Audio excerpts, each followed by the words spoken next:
Hello everyone, welcome back to my channel. আজকে class 10-এর physical সায়েন্সের উপর থার্ড সামেটিভের জন্য কিছু প্রশ্ন উত্তর আজকে আলোচনা করব। তো তোমাদের বেশিরভাগ স্কুলেই সেকেন্ড সামেটিভ হয়ে গেছে বা কয়েকদিনের মধ্যে কমপ্লিট হয়ে যাবে। তো এখন থেকেই তোমাদের এবার যাদের হয়ে গেছে তারা থার্ড সামেটিভের পড়াশোনা শুরু করে দাও। তো সেই জন্যই আমি কতগুলো প্রশ্ন তো রেখেছি, তোমরা এবার দেখে নাও সেটা।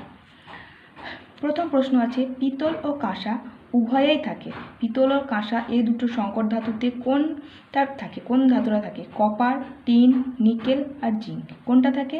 কপার। উত্তর হয়ে যাবে কপার। পিতল হচ্ছে কপার আর জিঙ্কের সংকর ধাতু, আর কাঁসা হচ্ছে কপার আর টিনের সংকর ধাতু। তাহলে উভয়ে কমন মেটাল কোনটা? কপার। নেক্সট, বায়োগ্যাসের প্রধান উপাদান হলো C2H2, অ্যাসিটিলিন না O2, অক্সিজেন, হাইড্রোজেন না CH4। মিথেন। কোনটা? বায়োগ্যাসের প্রধান উপাদান হচ্ছে মিথেন। মিথেনের সংকেত CH4। নেক্সট, প্রদত্ত কোনটি জৈব acid? HCl, hydrochloric acid, HNO3, nitric acid, H2SO4, sulphuric acid আর CH3COOH, অ্যাসিটিক অ্যাসিড। এগুলোর মধ্যে জৈব অ্যাসিড হচ্ছে এটা, CH3COOH, অ্যাসিটিক অ্যাসিড, যেটা হচ্ছে ভিনিগারেরও একটা উপাদান, তাই তো? বাকিগুলো হচ্ছে সব কি? অজৈব অ্যাসিড। বাকিগুলো সব অজৈব অ্যাসিড কিন্তু। ওকে, নেক্সট, ভিনিগারের মধ্যেও এই অ্যাসিটিক অ্যাসিডই থাকে।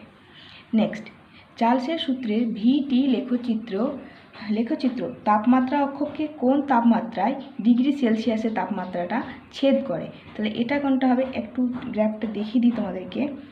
যদি ডিগ্রি সেলসিয়াসে থাকে তাহলে এদিকে যদি ভিকে প্লট করা হয়, এদিকে যদি টিকে ডিগ্রি সেলসিয়াসে প্লট করা হয়, তাহলে এই তাপমাত্রা অক্ষকে -273 ডিগ্রি সেলসিয়াসে কিন্তু ছেদ করে। এই যে লেখচিত্রটা -273 ডিগ্রি সেলসিয়াসে ছেদ করে, তাহলে এখানে উত্তর হয়ে যাবে -273 ডিগ্রি সেলসিয়াস। কেলভিনে হলে কিন্তু, যদি এটা বলতো কেলভিনের জন্য, তাহলে এটা 0 কেলভিন হতো। নেক্সট,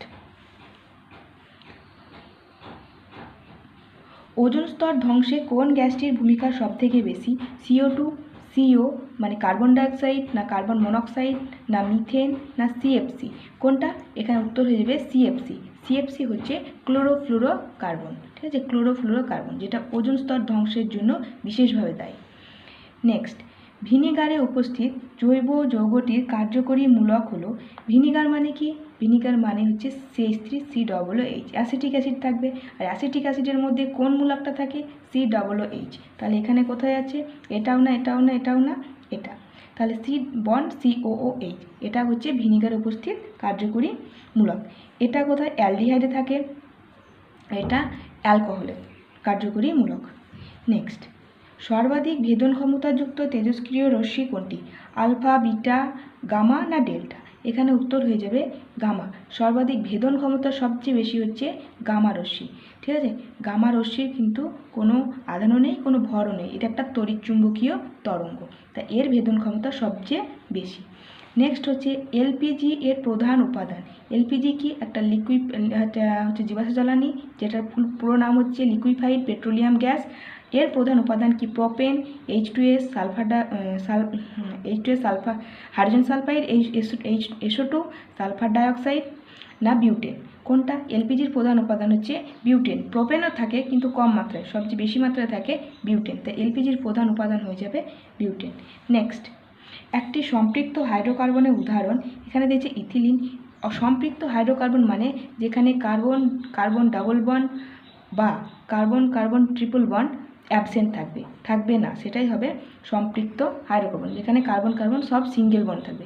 তো ইথিলিন, এখানেও কার্বন কার্বন ডাবল বন্ড আছে। অ্যাসিটিলিন, এখানে কার্বন কার্বন ট্রিপল বন্ড আছে। প্রোপিলিন, এখানেও কার্বন কার্বন ডাবল বন্ড আছে। কিন্তু ইথেনে কি আছে? CH3 বন্ড CH3, এটাই হচ্ছে ইথেনের সংকেত। তো ইথেন হচ্ছে সম্পৃক্ত হাইড্রোকার্বন, তো এখানে আমাদের উত্তর হয়ে যাবে ইথেন। নেক্সট, অর্ধ পরিবাহী রোধ উষ্ণতা বৃদ্ধির সঙ্গে বৃদ্ধি পায়, কমে যায়, একই থাকে না কোনোটাই নয়?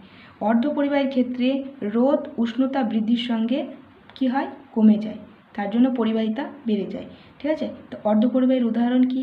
সিলিকন, জার্মেনিয়াম, এগুলো হচ্ছে অর্ধ পরিবাহীর উদাহরণ। তার রোধ কি হয়? উষ্ণতা বৃদ্ধির সঙ্গে কমে যায়। তো আজকে এই কয়েকটা MCQ নিয়ে তোমাদের সঙ্গে আলোচনা করলাম।